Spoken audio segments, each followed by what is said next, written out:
आज की टैगोर और प्रेमानंद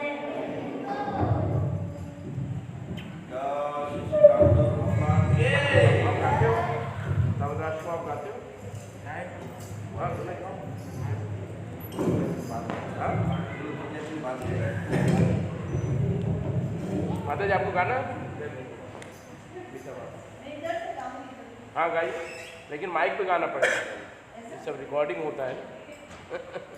इधर माइक नहीं, उनको आना पड़ेगा इधर, कुर्सी लेके आ, कुर्सी दे दो उधर, कुर्सी लेके इधर बैठे। इंग्लिश हिंदी टाइप का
माता जी, माता जी, माता जी।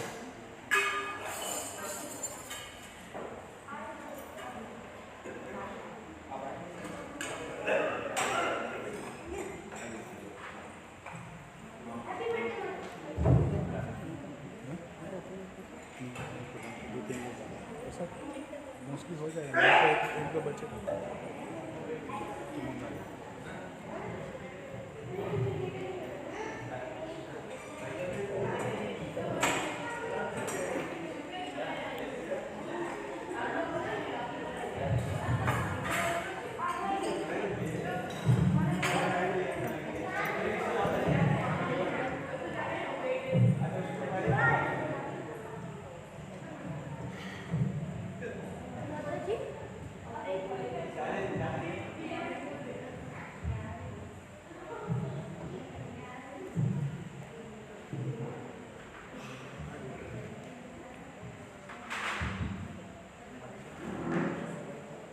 जय दामोदर भगवान की।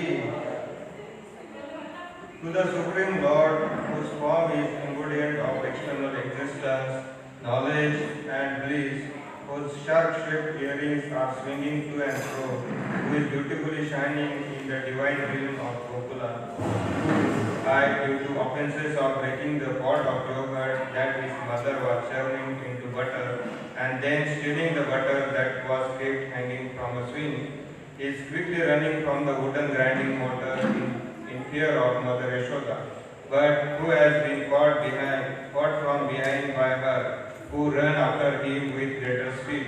To that Supreme Lord, Sri Damodara, I offer my humble obeisances.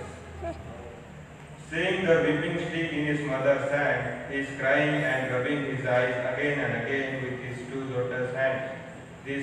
His eyes are filled with tears and necklace of pearls around his neck, which is marked with 3 lines like a conch shell, is shaking because of his quick breathing due to crying. To this Supreme Lord Sri Damodara, whose belly is bound not with the rope but with his mother's pure love, I offer my humble obeisance. By such childhood pastime as this, he is drowning the inhabitant of Gokula in pools of ecstasy, and is revealing to those devotees who are absorbed in knowledge of his supreme majesty and opulence that he is only conquered by devotees whose pure love is imbued with intimacy and is free from all conceptions of awe and reverence. With great love, I again offer my obeisances to Lord Damodara hundreds and hundreds of times. O Lord, although you are able to give all kinds of benediction, I do not pray to you for the boon of impersonal liberation, nor the highest liberation of eternal life in Vaikuntha, nor any other boon, which may be obtained by executing the 9 processes of bhakti. O Lord, I simply wish that this form of yours as Balagopala in Vrindavana may ever be manifest in my heart, for what is the use of me any other boon beside this? O Lord, your lotus face, which is encircled by locks of soft black hair tinged with red, is kissed again and again by Mother Yashoda, and your lips are reddish like the bimba fruit. May this beautiful vision of your lotus face be ever manifest in my heart. Thousands and thousands of other benedictions are of no use to me. O Supreme, O Godhead, I offer my obeisances unto you, O Damodara, O Ananta, O Vishnu, O Master, O my Lord, be pleased upon me by showing your glance of mercy upon me. Deliver this poor, ignorant fool who is immersed in the ocean of worldly sorrows and become visible to my eyes. O Lord Damodara, just as the 2 sons of Kuvera, Manigriva and Apurvara, were delivered from the curse of Narada and made into great devotees by you in your form, as baby tied with rope to a wooden grinding mortar. In the same way, please give me your own Prema Bhakti. I only long for this and have no desire for any kind of depression. O Lord Damodara, I first of all offer my obeisances to the brilliantly effulgent robe which binds your belly. I then offer my obeisances to your belly, which is the abode of the entire universe. I humbly bow down to your most beloved Srimati Radharani, and I offer my all obeisances to you, the Supreme Lord, who displays unlimited pastimes. Jai Sri Sri Damodar Bhagwan ki.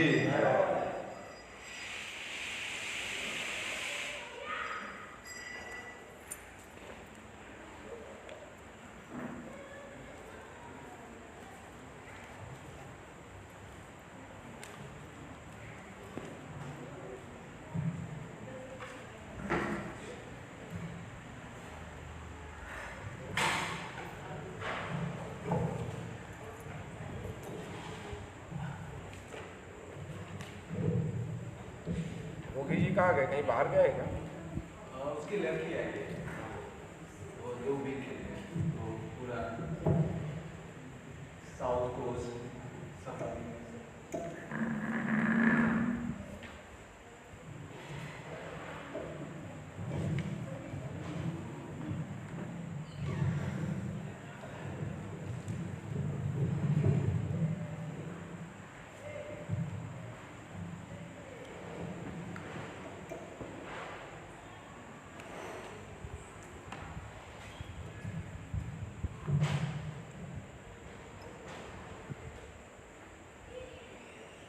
हरे कृष्णा ओम नमो भगवते वासुदेवाय ओम नमो भगवते वासुदेवाय। ओम नमो भगवते वासुदेवाय ओम नमो भगवते वासुदेवाय।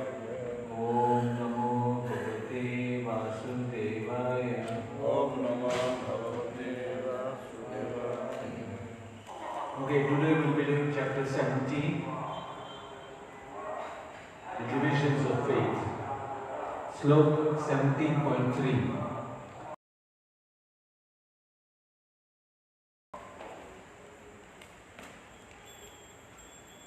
Sattva anurupa sarvasya Shraddha bhavati bharata Shraddha mayo ayam purusho yo yat Shraddha sa eva sa Sattvanurupa sarvasya Shraddha bhavati bharata Shraddha mayo ayam purusho yo yat Shraddha sa eva sa Sattvanurupa sarvasya Shraddha bhavati bharata Shraddha mayo ayam purusho yo yat Shraddha sa eva sa. Okay, word for word translation. Sattvanurupa, according to the existence, sarvasya, of everyone, Shraddha, faith, bhavati, becomes, Bharata, O son of Bharat, Shraddha, faith, Maya, full of, Ayam, this, Purusha, living entity, Ya, who, Yat, having which, Shraddha, faith, Sa, thus, Eva, certainly, Saha, he. Translation and purport by His Divine Grace, Srila Prabhupada ki. O son of Bharata, according to one's existence, under the various modes of nature, one evolves a particular kind of faith. The living being is said to be of a particular faith according to the modes he has acquired. Okay, please repeat after me. O son of Bharata, according to one's existence, under the various modes of nature. under the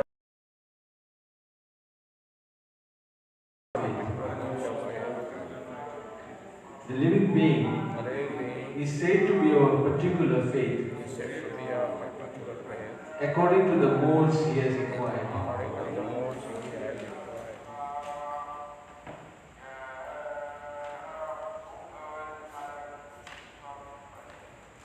Om Jnana-Tirgandasya Jnana-Jnana-Salakaya Chakshurumritam Yena Tasmai Shri Gurave Namah Shri Chaitanya Manobhistam Stapitam Yena Bhutale Swayam Rupa Kadamayam Dadati Swapadatikam He Krishna Karuna Sindhu Dinabandhu Jagatpate Gopesha Gopikatanta Radha Kanta Namostute Tapta Kanchana Gaurange Radhe Vrindavaneshwari Vrishabhanusute Devi Pranamami Hari Priye Vanchakapadrubhyascha Kripa Sindhabhyo Evacha Patitanam Pavanebhyo Vaishnavebhyo Namo Namah Jai Shri Krishna Chaitanya Prabhu Nityananda Shri Advaita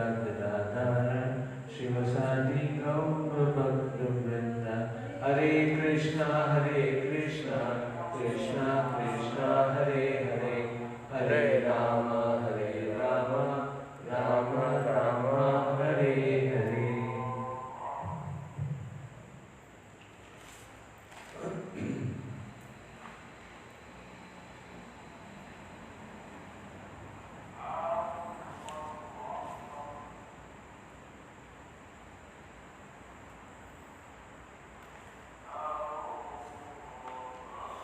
Let us read the purport.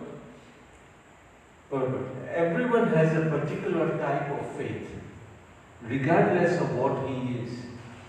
But his faith is considered good, passionate, or ignorant, according to the nature he has acquired. Thus, according to his particular type of faith, one associates with certain persons.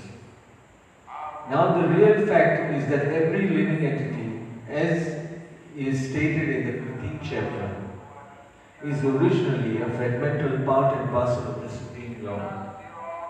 Therefore, one is originally transcendental to all the modes of material nature. But when one forgets his relationship with the Supreme Lord of Godhead and comes into contact with the material nature in conditional life, he generates his own position by association with the different varieties of material nature. The resultant artificial faith and existence are only material.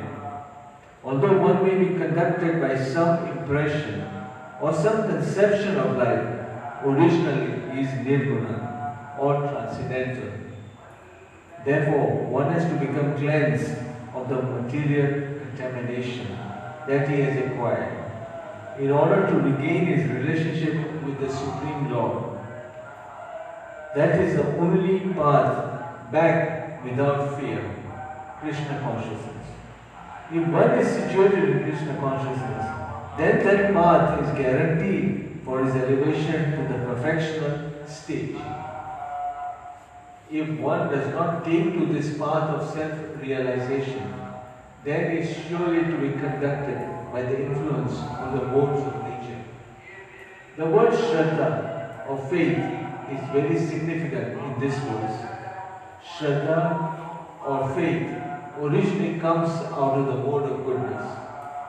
One's faith may be in demigod or some created god or some mental concoction. One's strong faith is supposed to be productive of works of material goodness. But in material conditional life, no works are completely purified. They are mixed. They are not in pure goodness. Pure goodness is transcendental. In purified goodness, one can understand the real nature of the Supreme Personality of Godhead.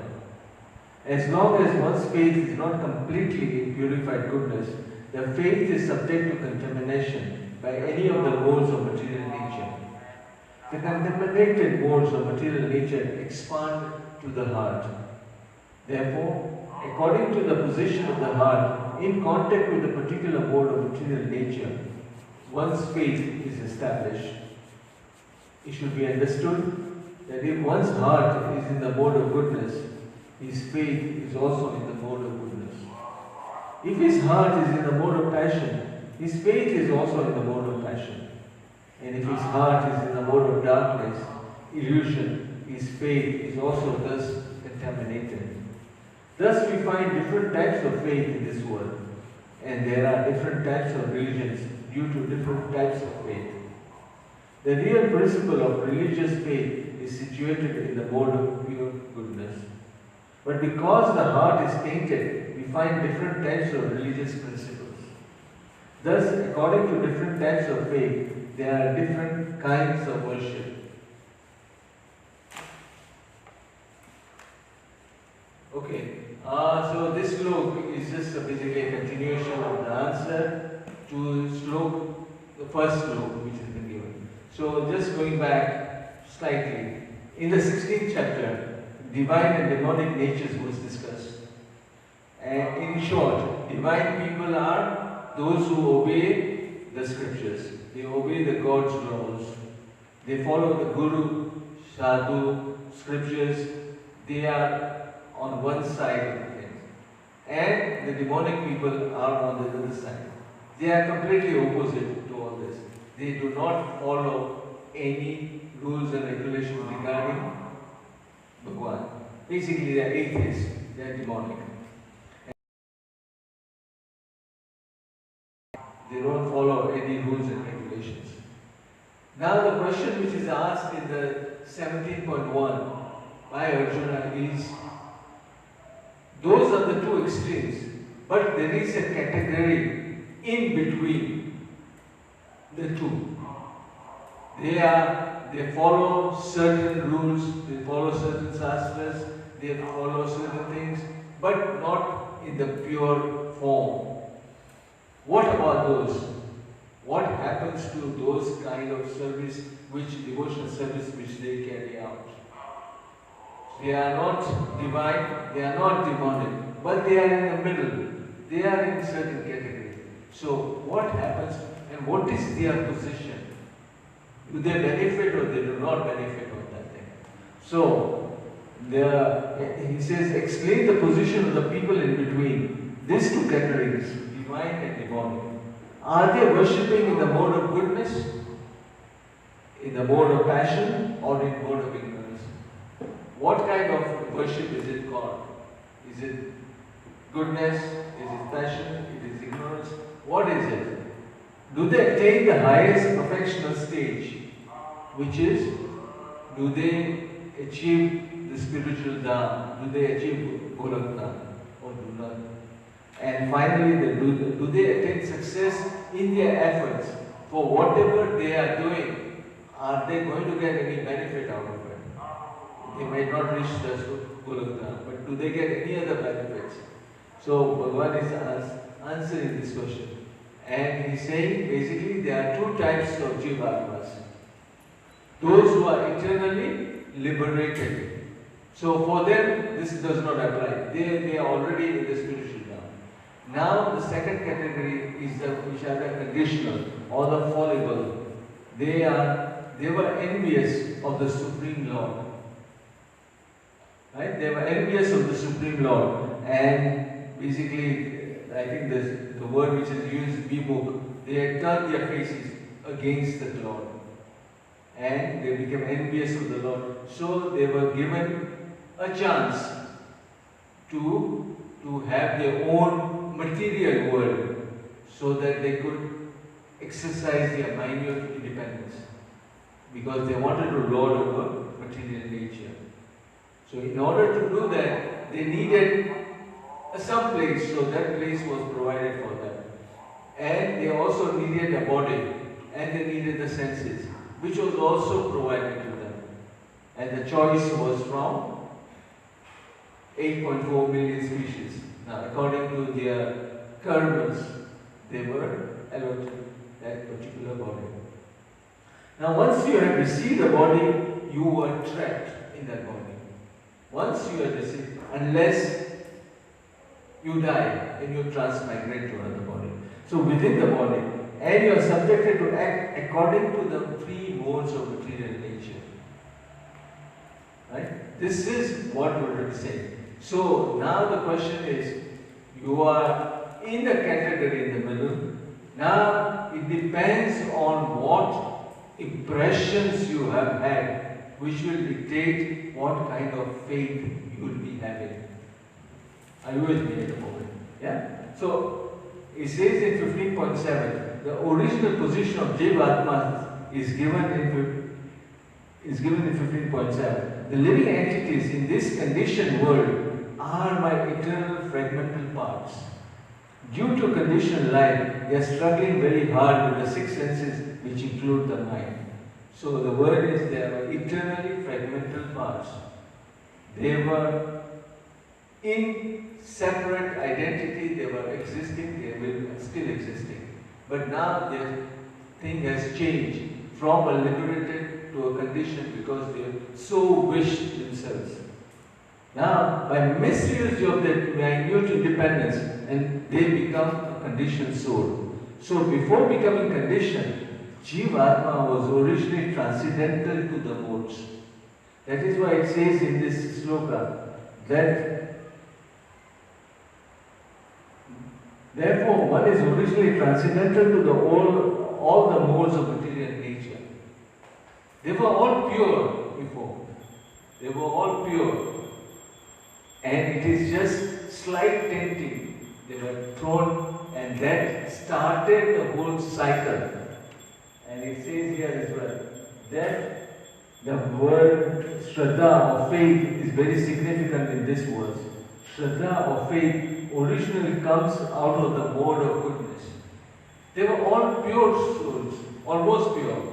But then as they get involved in this material life, and if they don't find a way out of it, they keep on getting more and more contaminated unless a solution is found to that. So that is what happens. Then you build up your impressions, right? Your behavior, right? So that's what it says. So having acquired a material body, the living entity in this material world carries its different conceptions of life from one body to another. This is given in 15.8. As the air carries aromas. Thus he takes one kind of body and again quits it to take another. Right? There is a continuous change of birth, death cycle. So example which is given is like the air. The air is pure. But when it blows over the rose garden, it smells very nice. Air is pure, and if it blows over garbage, it smells very smelly, very dirty.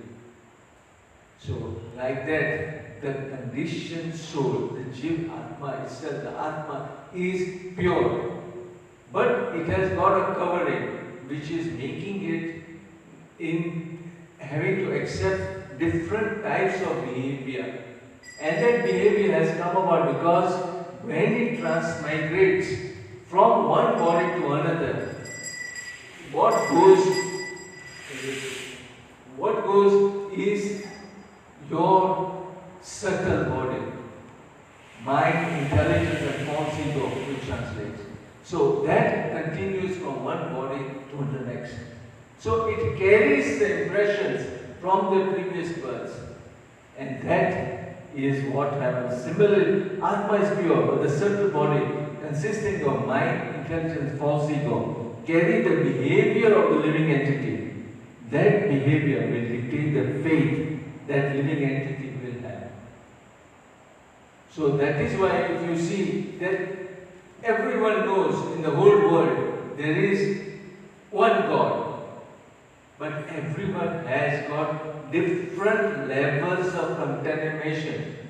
When that happens, they have different levels of faith. And when they have different levels of faith, they have different types of religions, and they are prepared to believe that they are right. And this is what should be done. So that is the difference between all of them. Right? everyone knows starting that there is only one God, and that is what we should be doing. But they are not in the true pure stage.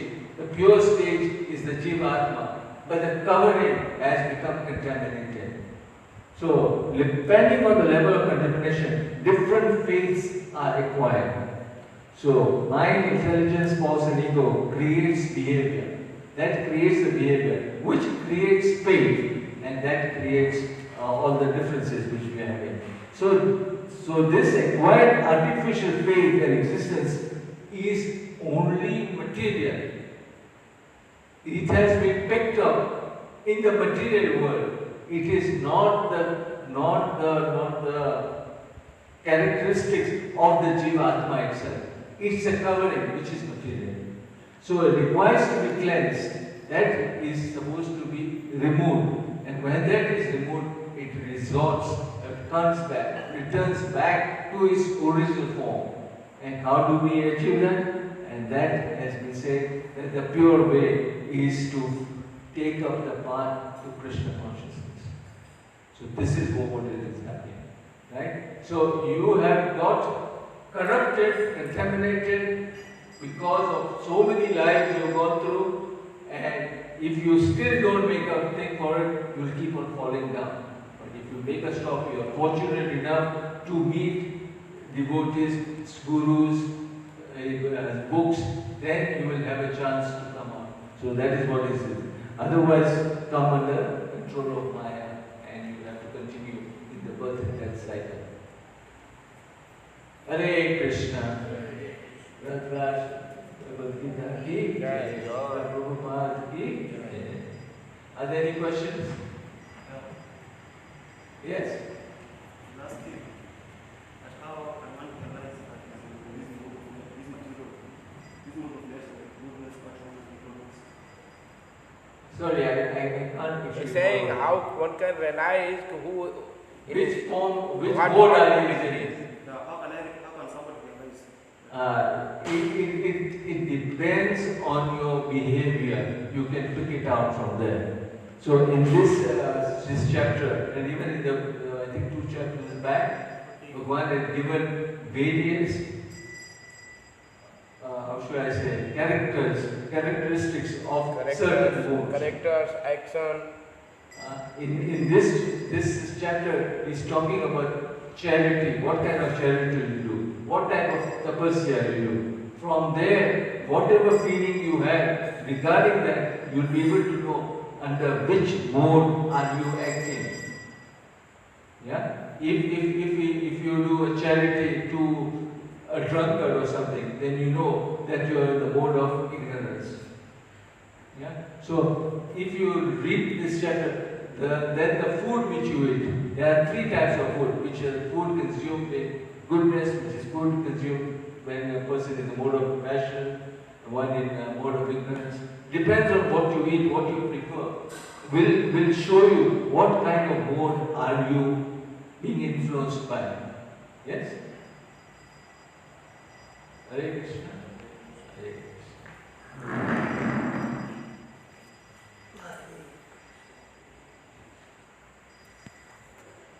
You are in mood of goodness now. Go out, go in